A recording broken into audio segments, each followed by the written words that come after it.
Hello students, welcome to my YouTube channel. Bhavik का assignment का solution चालू है। उसके अंदर विभाग एफ वार्षिक हिसाब चालू किया गया है।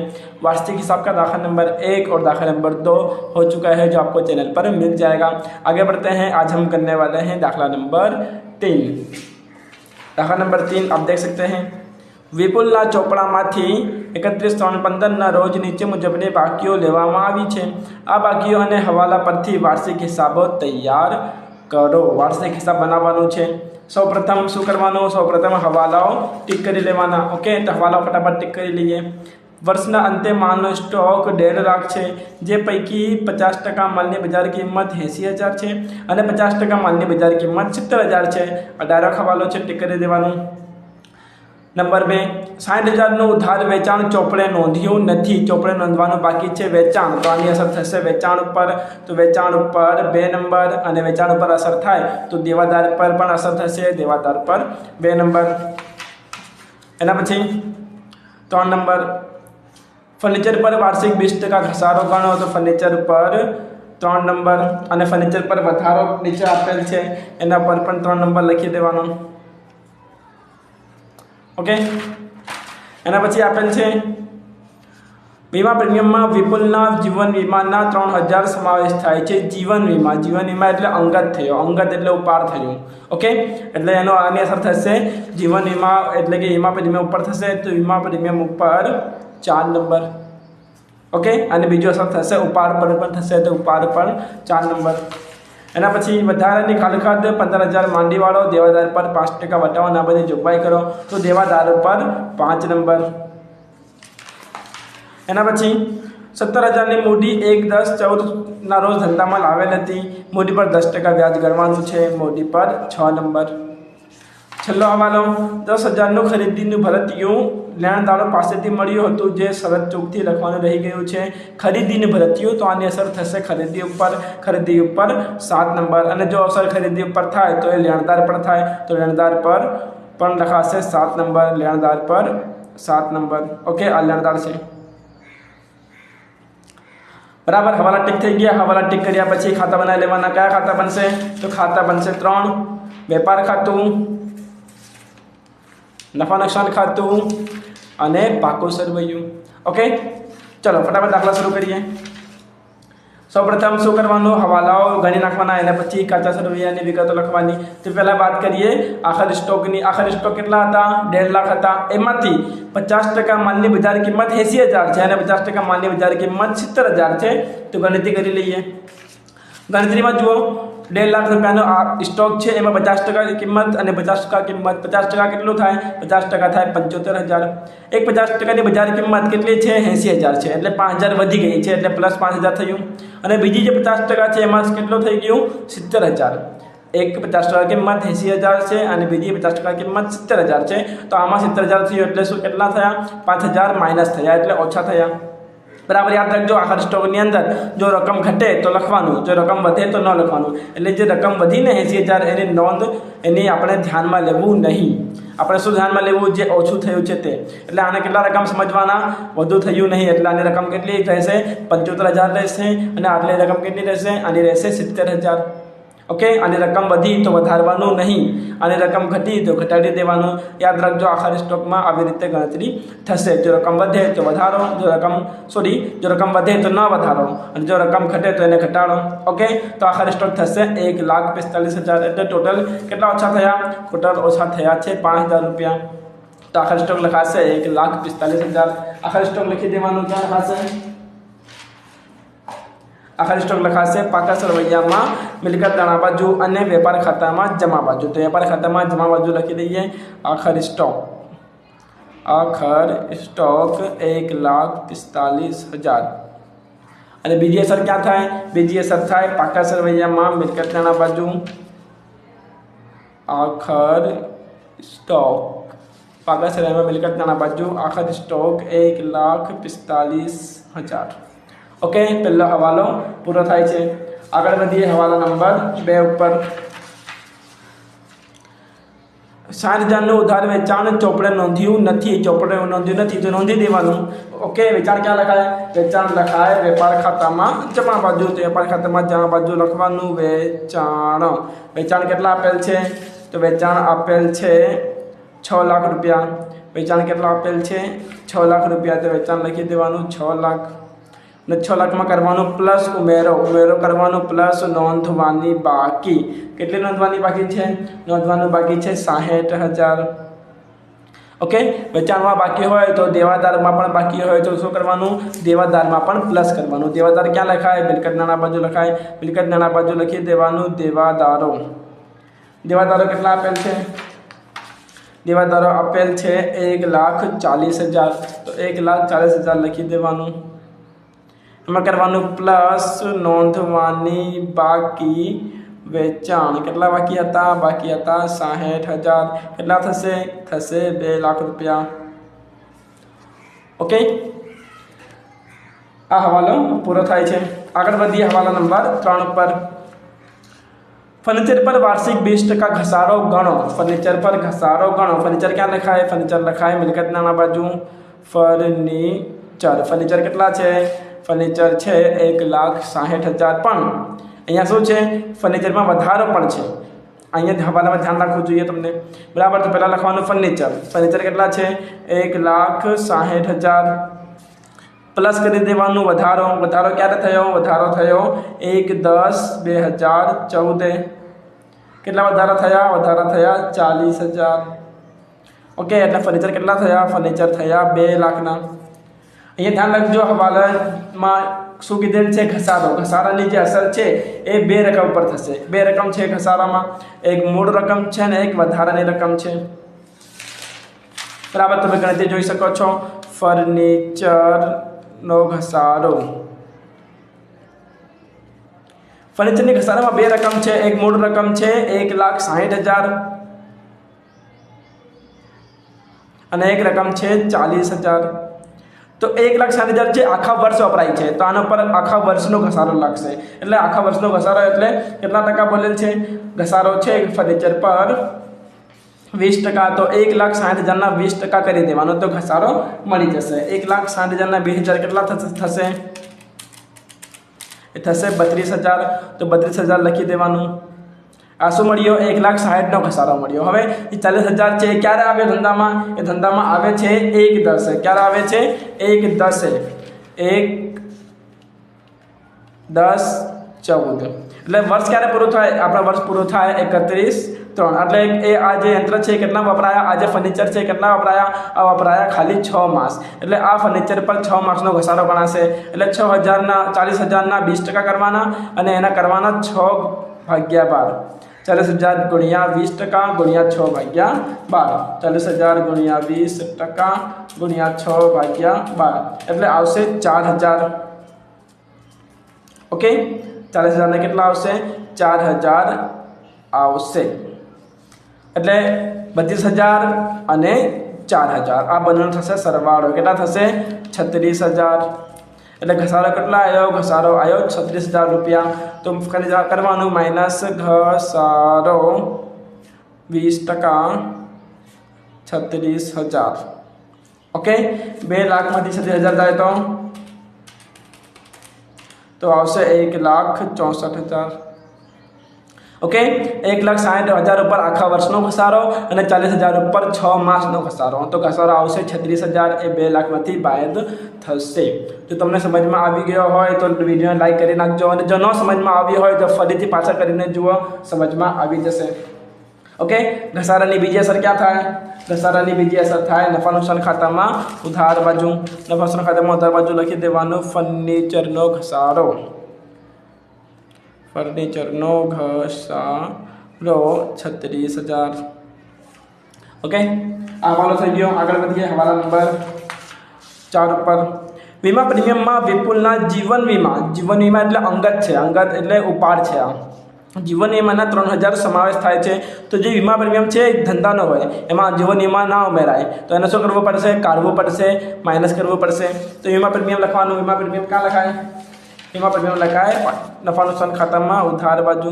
તો લખી દેવાનું વીમા પ્રીમિયમ કેટલા આપેલ છે કાચા સરવૈયામાં?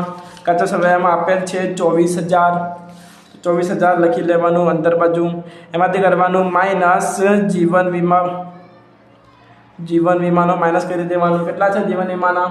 જીવન વીમાના છે 3,000 રૂપિયા. ઓકે, તો વધશે 21,000. અને જે જીવન વીમા છે એની બીજી અસર ક્યાં થાય? આ બનશે ઉપાડ, એટલે આને કરવાનું ઉપાડમાં ઉમેરો. શું કરવાનું? ઉપાડમાં ઉમેરો. અહીંયા લખાશે મૂડી અને 3 લાઈન છોડીને લખી દેવાનું ઉપાડ. ઉપાડ કેટલો છે કાચા સરવૈયામાં? કાચા સરવૈયામાં ઉપાડ છે 36,000 રૂપિયા. તો 36,000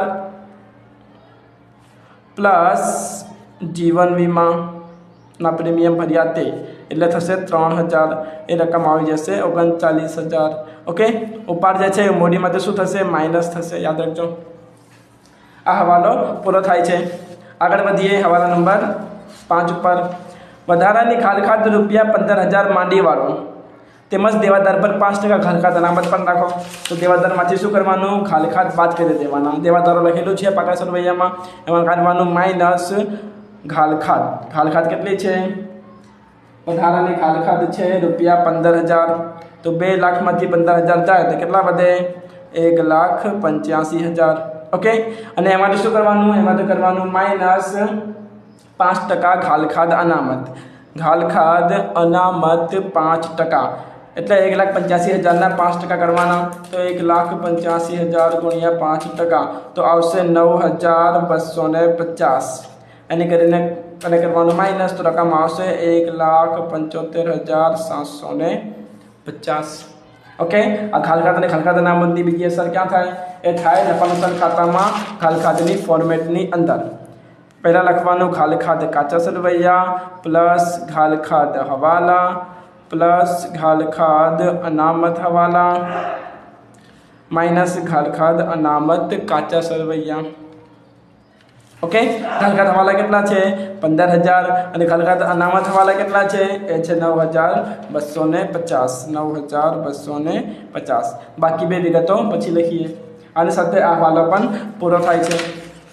આગળ વધીએ હવાલા નંબર 6 ઉપર. 17,000ની મૂડી 1/10/14ના રોજ ધંધામાં લાવેલ હતી. આની પણ ગણતરી કેવી રીતે થશે? જે રીતે અહીંયા કરીને ફર્નિચરની એવી રીતે અહીંયા પણ થશે. શું કહે છે કે 17,000ની મૂડી ક્યારે આવી? 1/10 આવી.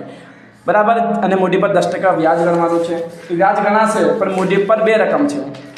મૂડી પર કેટલી રકમ છે? 2 રકમ છે. મૂડી પર વ્યાજ. મૂડી કેટલી છે? તો મૂડી છે 2,17,000. કેટલી છે? 2,17,000. એમાંથી 2 લાખ જે આખા વર્ષનું છે અને જે 17,000 શું છે? એ વર્ષના વચ્ચે આવી. ક્યારે આવ્યું? એ આવ્યું 1/10/2014 આવ્યું. ઓકે, એટલે આ 17,000 છે એ કેટલા મહિનાનું છે? એ ખાલી 6 મહિના આપણે વાપર્યા છીએ. અને જે 2 લાખ છે આખા વર્ષ વાપર્યા છીએ. ઓકે, તો 2 લાખ ઉપર આખા વર્ષનું વ્યાજ ગણાશે અને 17,000 ઉપર 6 માસનું વ્યાજ ગણાશે. તો 2 લાખના આપણે વ્યાજ ગણી લઈએ. 2 લાખના કેટલા ટકા વ્યાજ છે? 2 લાખના વ્યાજ છે 10%. તો 2 લાખના 10% થશે 20,000. અને 17,000ના પણ કેટલા કરવાના? 10% કરવાના. 10% કેટલા આવશે? 17,000 ગુણ્યા 10% એ આવશે 1,700. એના શું કરવાના? એના કરવાના 6 મહિના ગુણ્યા 6/12. 17,000 ગુણ્યા 1,700 આવશે. સોરી, 1,700 ગુણ્યા 6/12 તો આવશે 850. ઓકે, ખબર પડી? ફરીથી સમજાવી દઉં. 17,000 ગુણ્યા 10% ગુણ્યા 6/12 તો આવશે 850. આ શું મળ્યું? 6 માસનો વ્યાજ મળ્યો. અને આ કેટલો છે? 20,000 છે. એટલે બંને કેટલા થશે? 20,000 વત્તા 850 એટલે કે 20,850. શું મળ્યું? આપણો મૂડીનો વ્યાજ મળ્યો. ઓકે, તો મૂડીનો વ્યાજ લખી દેવાનું. ક્યાં લખવાનું? મૂડીમાં ઉમેરો. તો પહેલાં મૂડી લખી લઈએ. મૂડી કેટલા હતા? મૂડી હતા 2,17,000 પ્લસ મૂડીનો વ્યાજ. મૂડીનો વ્યાજ કેટલો મળ્યો? મૂડીનો વ્યાજ મળ્યા 20,850. ઓકે, મૂડીના વ્યાજની બીજી અસર ક્યાં થાય? એ થાય નફા નુકસાન ખાતામાં ઉધાર બાજુ મૂડી પર વ્યાજ. ક્યાં લખવાનું? ઉધાર બાજુ મૂડી પર વ્યાજ. કેટલો છે? 20,850. ઓકે, આની સાથે આ હવાલો પણ પૂરો થાય છે. આગળ વધીએ. હવાલા નંબર 7 ખરીદીનું ભરતિયું લેણદારો પાસેથી મળ્યું હતું તે શરત ચોકથી લખવાનું રહી ગયું છે એટલે ખરીદી નોંધવાની બાકી છે તો ખરીદી નોંધી લેવાનું ખરીદી ક્યાં લખાય ખરીદી લખાય વેપાર ખાતામાં ઉધાર બાજુ ખરીદી કેટલી આપેલ છે ખરીદી આપેલ છે 3 લાખ રૂપિયા બરાબર તો ખરીદી લખી દેવાનું 3 લાખ એમાં કરવાનું પ્લસ નોંધવાની બાકી કેટલી છે 10,000 ઓકે આની બીજી અસર ક્યાં થાય જો ખરીદીમાં નોંધવાની બાકી હોય તો લેણદારમાં પણ બાકી હોય તો લેણદારમાં ઉમેરવાનું યાદ રાખજો ખરીદીમાં બાકી હોય તો લેણદારમાં પણ બાકી હોય તો લેણદારો કેટલા આપેલ છે લેણદારો આપેલ છે 60,000 60,000 એમાં કરવાનું પ્લસ નોંધવાની બાકી ખરીદી કેટલી બાકી હતી 10,000 રકમ બહાર જશે 70,000 ઓકે આની સાથે આ છેલ્લા હવાલા પણ પૂર્ણ થાય છે બધા હવાલા થઈ ગયા છે તો તમને કાંઈ પણ પ્રોબ્લેમ હોય ડિફિકલ્ટી હોય કાંઈ પણ કન્ફ્યુઝન હોય તો મને કમેન્ટ્સમાં જાણ કરી શકો છો અને અહીંયા સુધી તમે વિડીયો જોઈ લીધો હોય તો લાઈક કરી નાખજો સબસ્ક્રાઇબ ન કર્યો હોય તો કરી જ લેજો ઓકે આગળ વધીએ કાચા સરવૈયા ઉપર મૂડી લખાઈ ગયું ઉપાડ લખાઈ ગયો વેચાણ લખાઈ ગયું ખરીદી લખાઈ ગઈ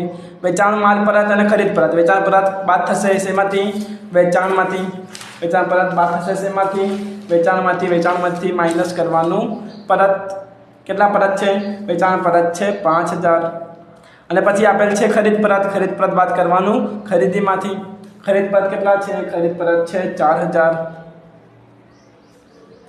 આગળ વધીએ શરૂનો સ્ટોક 10,000 શરૂનો સ્ટોક ક્યાં લખાય વેપાર ખાતામાં ઉધાર બાજુ શરૂનો સ્ટોક કેટલો છે શરૂનો સ્ટોક છે 10,000 આગળ વધીએ પગાર 11 માસનો કેટલા માસનો 11 માસનો પગાર છે એટલે 1 માસનો બાકી છે જો 11 માસનો કેટલો થયો 1,10,000 થયા તો શું કરવાનું 1,10,000 ભાગ્યા 11 મહિના તો 1 મહિનાનું મળી જશે તો 1 મહિનાનું કેટલા આવ્યો 1 મહિનાનો આવ્યો 10,000 1,10,000 ભાગ્યા 11 તો કેટલા આવ્યા 10,000 આવ્યા જે 1 માસનું છે એટલે 1 માસનું ચૂકવવાનું બાકી છે ઓકે તો પગાર લખવાનું પગાર ક્યાં લખાય પગાર લખાય નફા નુકસાન ખાતામાં ઉધાર બાજુ પગાર કેટલા છે 1,10,000 એમાં કરવાનું પ્લસ ચૂકવવાનું બાકી કેટલા બાકી છે 10,000 તો થશે 1,20,000 ઓકે 11 માસનો હતો 1 માસનો બાકી હતો 10,000 જો ચૂકવવાની બાકી કોઈ પણ ખર્ચ ચૂકવવાનું બાકી હોય તો લખવાનું મોડી દેવા બાજુ ક્યાં લખવાનું પાકા સરવૈયામાં મોડી દેવા બાજુ લખવાનું ચૂકવવાનું બાકી પગાર 10,000 ઓકે આગળ વધીએ 10% bank loan 1 lakh bank loan ક્યાં લખાય લોન લખાય મોડી દેવા બાજુ પાકા સરવૈયામાં મોડી દેવા બાજુ લખી દેવાનું 10% બેંક લોન કેટલી છે લોન 10% બેંક લોન છે 1 લાખ રૂપિયા એના પછી 10% બેંક લોનનું વ્યાજ 5,000 જે લોન લીધું હતું ને એનું વ્યાજ 5,000 તો વ્યાજની ગણતરી કરી લઈએ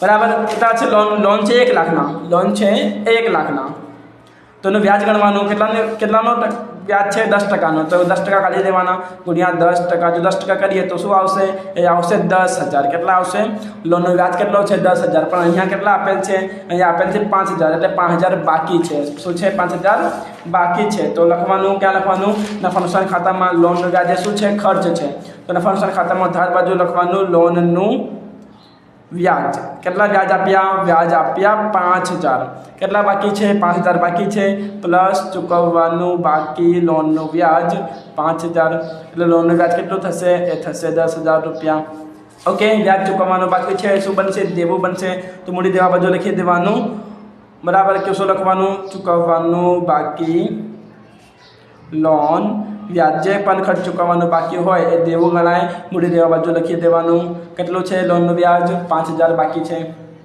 ઓકે આગળ વધીએ લોનનું વ્યાજ થઈ ગયું લેણી હુંડી 6,000 લેણી હુંડી ક્યાં લખાય લેણી હુંડી મિલકત છે જે લખાશે મિલકત દાણા બાજુ લેણી હુંડી કેટલી છે લેણી હુંડી છે 5,000 6,000 લેણી હુંડી કેટલી છે 6,000 છે એના પછી આપેલ છે દેવી હુંડી ક્યાં લખાય? દેવી હુંડી લખાય મૂડી દેવા બાજુ દેવી હુંડી કેટલી છે? દેવી હુંડી છે 5000. ઓકે, એના પછી આપેલ છે 12% ડિબેન્ચરમાં રોકાણ શું બને? મિલકત બને. રોકાણ ક્યાં લખાય? મિલકત નાણા બાજુ લખાય. તો પાટાશ્રયમાં મિલકત નાણા બાજુ લખી દેવાનું ડિબેન્ચરમાં રોકાણ.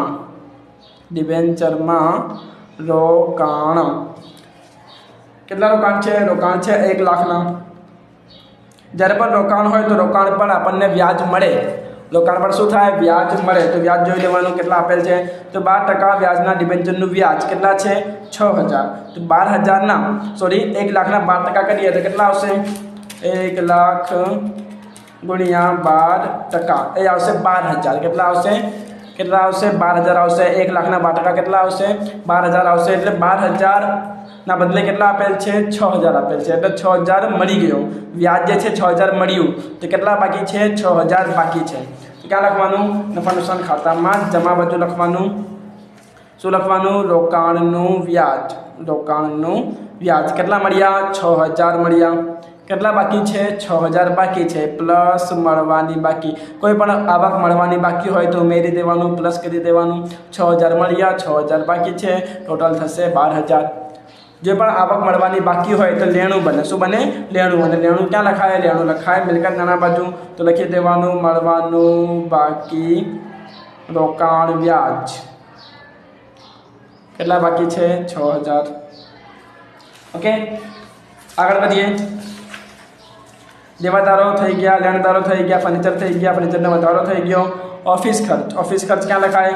ઓફિસ ખર્ચ લખાય નફા નુકસાન ખાતામાં ઉધાર બાજુ. ઓફિસ ખર્ચ કેટલા આપેલ છે? ઓફિસ ખર્ચ છે 30000. એના પછી આપેલ છે ખાલખાદ અને ખાલખાદ અનામત. જે લખી દેવાનું ક્યાં લખવાનું? ખાલખાદના ફોર્મેટમાં. ખાલખાદ કાચા સરવૈયા કેટલા છે? એ છે 5000. અને ખાલખાદ અનામત કાચા સરવૈયા એ કેટલા છે? એ છે 6000. ઓકે, આને બંધ કરી દઈએ. તો 5000 વત્તા 15000 વત્તા 9250 તો આવશે 29250. એમાંથી કરવાનું -6000 તો આવશે 23250. ઓકે, આગળ વધીએ. વીમા પ્રીમિયમ થઈ ગયા. રોકડ શિલક ક્યાં લખાય? રોકડ શિલક લખાય પાકા સરવૈયામાં મિલકત નાણા બાજુ. રોકડ શિલક કેટલા આપેલ છે? રોકડ શિલક આપેલ છે 50000. કેટલા આપેલ છે? 50000. ઓકે, એના પછી આપેલ છે બેંક ઓવરડ્રાફ્ટ. શું છે? દેવું છે. દેવું ક્યાં લખાય? મોડી દેવા બાજુ લખી દેવાનું બેંક ઓવરડ્રાફ્ટ એટલે કે BOD. એ આપેલ છે 18000. એના પછી આપેલ છે લાસ્ટ મળેલ કમિશન. શું છે? આવક છે. આવક ક્યાં લખાય? નફા નુકસાન ખાતામાં જમા બાજુ લખી દેવાનું મળેલ કમિશન. કેટલા મળ્યા? 5000 રૂપિયા. ઓકે, આની સાથે બધી વિગતો લખાઈ ગઈ. હવે શું કરવાનું? હવે આ બધા ખાતા બંધ કરી દેવાના. ઓકે, તો પહેલાં વેચાણ બંધ કરીએ, પછી ખરીદી બંધ કરીએ. તો 6 લાખ વત્તા 60000. 6,60,000 માઇનસ 5000 તો આવશે 6,55,000. 6,55,000 વત્તા 1,45,000 આખા સ્ટોકના તો થશે 8 લાખ રૂપિયા. વેપાર ખાતામાં જમા બાજુનો સરવાળો છે 8 લાખ. એને ઉધાર બાજુ લખી દેવાનું 8 લાખ. એમાંથી કરવાનું માઇનસ કરતાં પહેલાં આને પણ કરી લઈએ. 3 લાખ વત્તા 10,000. 3,10,000 માઇનસ 4,000 તો 3,06,000. ઓકે, હવે કરવાનું 8 lakh minus 3,06,000. 8 lakh minus 3,06,000 minus 10,000 તો આવશે 4,84,000. કેટલા આવશે? 4,84,000. ઓકે, આ શું મળ્યું? આ મળ્યો કાચો નફો. શું મળ્યો? કાચો નફો. કાચો નફો ક્યાં જશે? કાચો નફો જશે નફા નુકસાન ખાતામાં જમા બાજુ. કાચો નફો કેટલા મળ્યા? 4,84,000. ઓકે, એમાં કરવાનું પ્લસ 12,000 પ્લસ 5,000 તો આવશે કેટલા આવશે? એ આવ્યા 5,01,000. કેટલા આવ્યા? 5,01,000. 5,01,000. એના કરવાના બાદ બાકી 5,01,000 minus 30,000 minus 10,000 minus 1,20,000 minus 20,850 minus 23,250 minus 21,000 minus 36,000. તો રકમ આવશે 2,39,900. 2,39,900. આ શું મળ્યું? આ મળ્યું ચોખ્ખો નફો. ચોખ્ખો નફો ક્યાં જશે? ચોખ્ખો નફો જશે પાકા સરવૈયામાં મૂડીમાં ઉમેરો. મૂડી વત્તા ચોખ્ખો નફો. કેટલા મળ્યા? 2,39,900.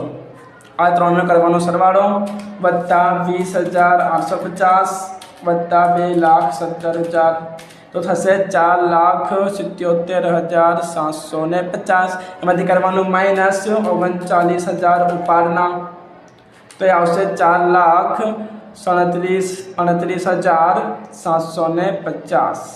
4,29,750 plus 70,000 plus 10,000 plus 1,00,000 plus 5,000 plus 5,000 plus 18,000 તો આવશે 6,46,750. 6,46,750. ઓકે, આ આવ્યો મૂડી દેવા બાજુનો સરવાળો. હવે જોઈ લઈએ મિલકત દેણા બાજુનો સરવાળો. 1,64,000 વત્તા 1,00,000 વત્તા 1,75,750 વત્તા 1,45,000 વત્તા 6,000 વત્તા 6,000 અને વત્તા 50,000. આનો સરવાળો પણ સેમ આવે છે 6,46,750. બંને બાજુની રકમ સરભર થાય છે, સરખો થાય છે એટલે આપણો દાખલો કમ્પ્લીટ છે, સાચો છે, પરફેક્ટ છે.